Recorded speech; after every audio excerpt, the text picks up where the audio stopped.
नमस्कार छात्रों, आज हम अंतिम कारक संबोधन कारक के विषय में पढ़ेंगे। एक एक करके हमने सारे कारकों को जाना और जैसा कि मैंने आपको पहली वीडियोस में बताया, अगर आप इसको ऐसे समझें कि कारक हमारे जीवन की अलग अलग परिस्थितियां, अलग अलग सिचुएशंस हैं। अब ये अंतिम परिस्थिति है संबोधन, यानी हम जब किसी को बुलाते हैं या प्रसन्नता हमें प्रकट करनी हो, दुख प्रकट करना हो, आश्चर्य प्रकट करना हो, उसके लिए हम संबोधन कारक का प्रयोग करते हैं और इसकी विभक्ति है संबोधन विभक्ति, यानी विभक्ति का नाम भी संबोधन, कारक का नाम भी संबोधन।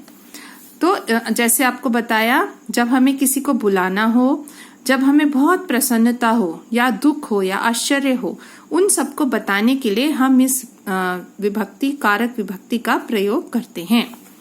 अब देखिए उदाहरण। हे बालक त्वं कुत्र गच्छसि, हे बालक तुम कहाँ जाते हो।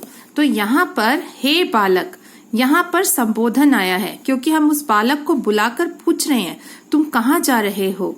हे बालक तुम कहाँ जा रहे हो, तो यहाँ पे है संबोधन।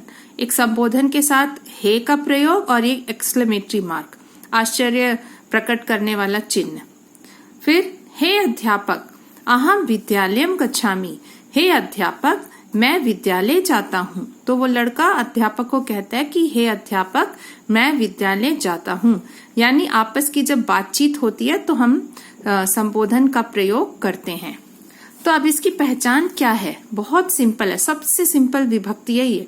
एक तो ये वाला निशान जिसको आप विस्मय आदि बोधक चिन्ह कहते हैं और इंग्लिश में एक्सक्लेमेटरी मार्क। ये ना भी हो संस्कृत में तो भी चल जाएगा। इन शब्दों का प्रयोग होता है सिर्फ हे अरे भो, तो हम समझ जाएंगे कि वहां पर संबोधन कारक है। इसके रूप कैसे चलते हैं, सबसे सिंपल रूप है हे बालक, हे बालकौ, हे बालकाः, पुल्लिंग के रूप। हे अध्यापक, हे अध्यापकौ, हे अध्यापकाः। हे छात्र, हे छात्रौ, हे छात्राः। हे देव, हे देवौ, हे देवाः।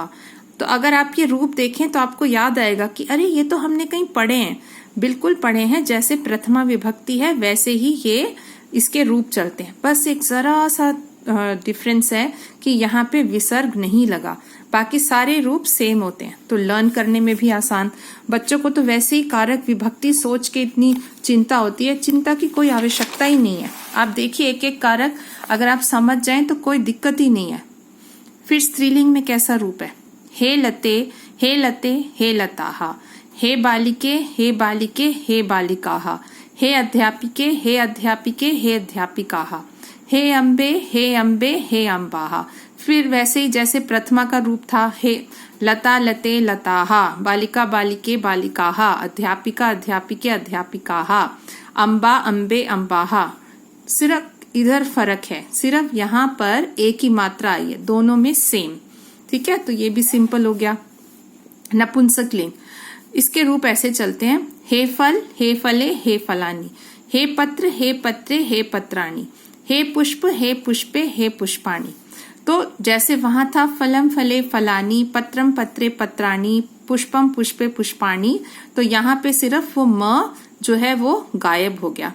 कई पुस्तकों में आप देखेंगे तो वहां लिखा होता है नपुंसक लिंग के संबोधन के रूप नहीं होते, लेकिन ऐसा नहीं है क्योंकि कई बार जैसे हम अपने ग्रंथों वगैरह में पढ़ते हैं, किसी वस्तु को हम या किसी चीज को हम पूजा कर रहे हैं या कुछ कह रहे हैं उससे मन ही मन, तो हम संबोधन का प्रयोग करते हैं। अब ये देखिए उदाहरण वाक्य, बहुत ये वैसे वाक्य हैं जो आपकी डेली लाइफ में यूज होते हैं।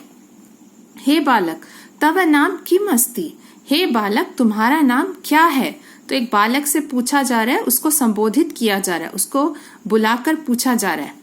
वो कहता है हे अध्यापक मम नाम दीपकः अस्ति, हे अध्यापक मेरा नाम दीपक है।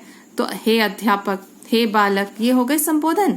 हे बालिके त्वं किम खादसि, हे बालिका तुम क्या खाती हो।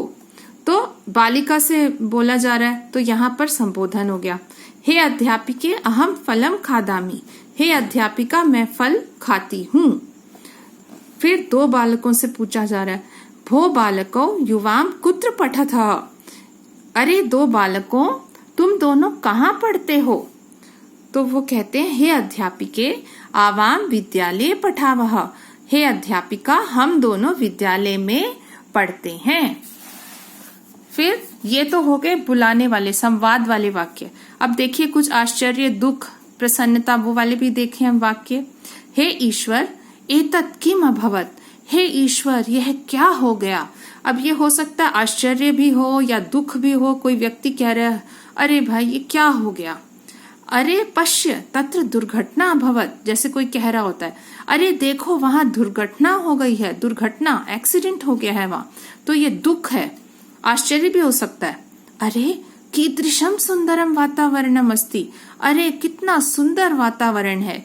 मतलब आप अपने आसपास बहुत सुंदर वातावरण देखते हैं तो आपको प्रसन्नता होती है, आश्चर्य होता है। तो इस तरह से यहाँ संबोधन में हमने देखा कि किसी को बुलाना हो, आश्चर्य, दुख या प्रसन्नता प्रकट करनी हो, वहां पर हम संबोधन का प्रयोग करते हैं। और एक और खास बात है कि इसकी कोई उपपद विभक्ति विशेष प्रयोग नहीं होते। तो इस तरह से हमारे जो हैं सारे कारक समाप्त होते हैं। ये 8 कारक।